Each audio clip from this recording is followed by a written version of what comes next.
पूर्वीच्या काळापासूनच वटपौर्णिमाच्या दिवशी स्त्रिया वडाच्या झाडाला फेऱ्या मारतात.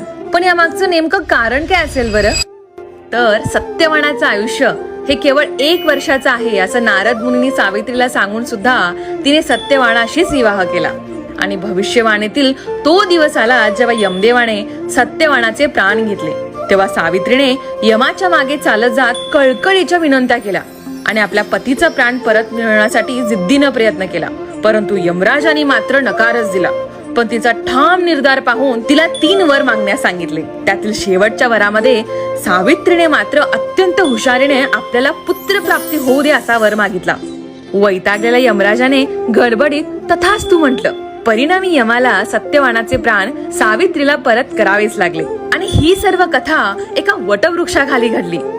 त्यामुळे वटपौर्णिमाच्या दिवशी अनेक सावित्र्या आपल्या सत्यवानाच्या दीर्घायुष्यासाठी वडाच्या झाडाची पूजा करतात. पण मग वडाच्या झाडाला 7च फेरे का मारतात? त्या वटराजाला सुहासिनी 7 जन्माचं बंधन घालतात आणि 7 जन्म हाच पती लाभू देच असा आशीर्वाद मागतात. तर वटपौर्णिमाला सौभाग्याचा सण असंही म्हणतात. तर वटपौर्णिमाची ही सुंदर प्रथा अशीच चालत राहो.